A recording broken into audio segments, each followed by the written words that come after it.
everyone, this is Val from valkayink, and today we are going to be talking about a special feature that was unrolled on Crunchyroll for a contest they were holding. Crunchyroll decided to hold a contest where you could fill out a passport by watching the first episodes of some of the season's hottest shows. So I decided to complete it, and I thought I would tell you guys my thoughts on these series in a little video.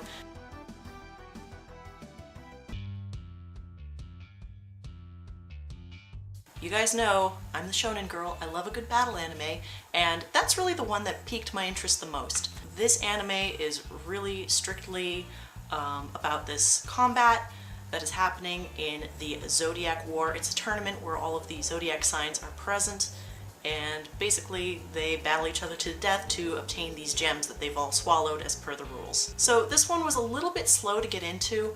I think it was because the character, the boar that they chose to feature in this episode, had a lot of backstory, and that seems to be kind of the meat of this series. There's going to be a lot of backstory for each fighter, and then we get the actual battle and their outcomes.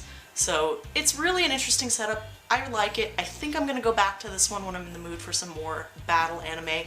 The thing I really like about this one, the over-the-top character designs. Here, I'll put in a picture of Rabbit so you guys can judge. And the other part that I really like is the animation. The battles feel real. There's a lot of steps to all of the animation.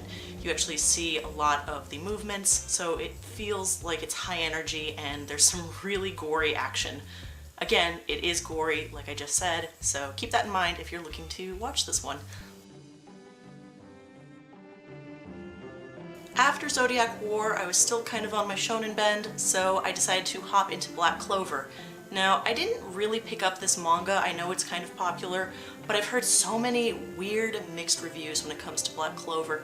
I really didn't know what to think. So watching the first episode, all I can say as a shonen girl, standard, very standard. We tend to see this growing rivalry, these orphans, these magical arenas, you know, this fantasy life, this fantasy world. We've seen it in a lot of other shonen anime. But I will say it is really well executed.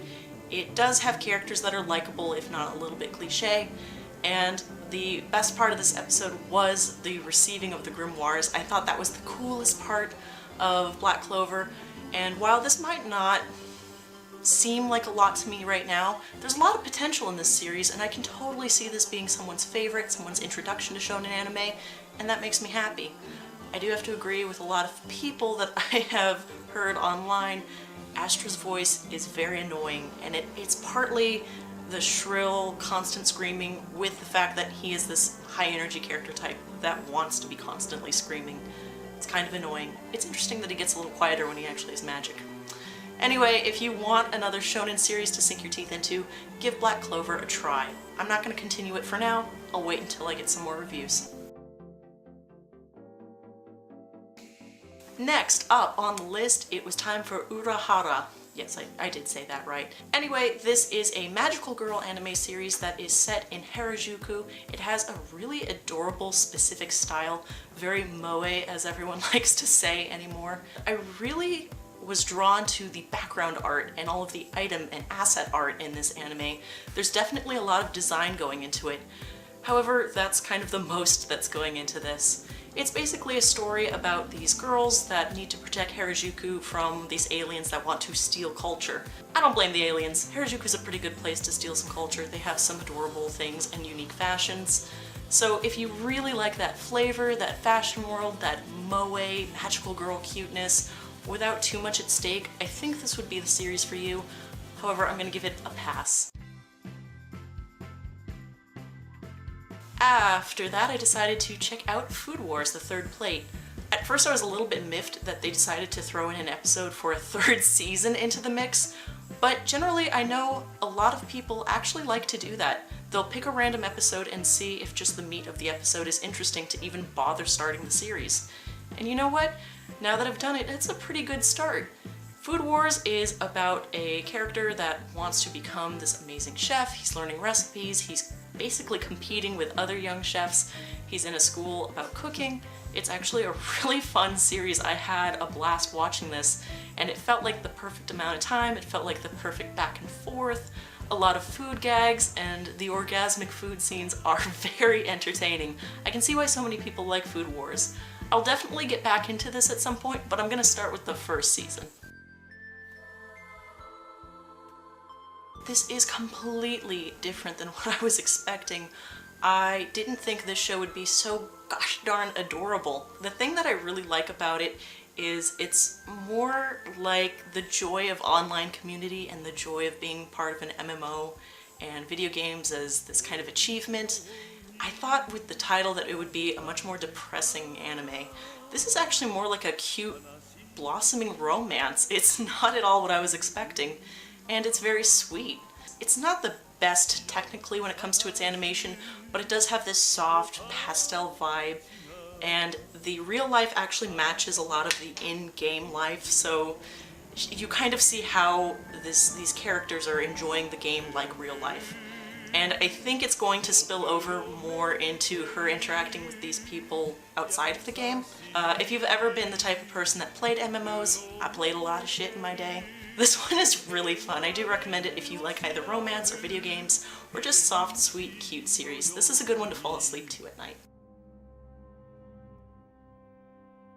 After that, I hopped into Dies Are, or however you pronounce that. I'm sorry, I really don't know, and this was never on my radar, and I never heard anything about it. Basically, this is just not an anime I'm at all interested in. And I can't even tell you guys if it's well executed or not for its genre. It's a militaristic anime that's about this really authoritarian figure basically rising in the ranks via black magic. And as cool as that sounds on paper, I was really bored throughout this entire episode. I find all of the characters really flat. I find that the actual fighting animations were really boring. It was a lot of sliding of characters against color backgrounds. It just had this air of being superior without having the chops behind it. It's very strange. Unfortunately, the only part that I was really drawn to was the intro, where this badass comes in on a flying golden city of skulls. I mean, very interesting visuals in some of its key parts, but I'm definitely not going to continue this one. Give me a heads up if you like this one and why you like it, because honestly, I would just like to know. And the last two on this journey with the Crunchyroll passport was, first off, Kinos Journey. Now, Kinos Journey is a remake of an older anime. It's a very good anime. It's generally considered a modern classic, so I'm not surprised that they decided to go and remake this. Anyway, it is a beautiful, soft-spoken anime that's about life and traveling and different viewpoints. And Kino is just a very interesting character because she is an observer of the world and she takes everything for what it is. If you're the type of anime watcher that likes series that question humanity, question our place in the world, who have this kind of idea of I want to learn more and they open themselves up to the world, this is an anime that I definitely recommend. I even recommend the old series. I will say the animation is really beautiful in this one, so give that one a check. I will definitely catch up with this once the season is over and I can binge it. The last on this anime run for the passport, in order to complete it, I did watch The Ancient Magus Bride. Now, The Ancient Magus Bride, I did read a few chapters out of the manga, so I knew what I was going into. But I will say there is something really nice about seeing the animation in this one.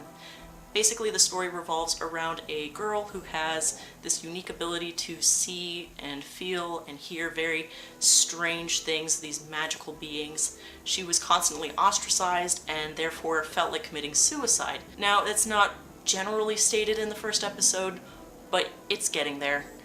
She basically wants to end her life and she gets taken to this auction where she's auctioned off for money because she basically wants a home, and whatever she has to deal with to get that, she's willing to do. Of course, the ancient man himself decides to purchase her for an astronomical sum, and she starts this magical life becoming basically his apprentice, but as he also mentions, his bride.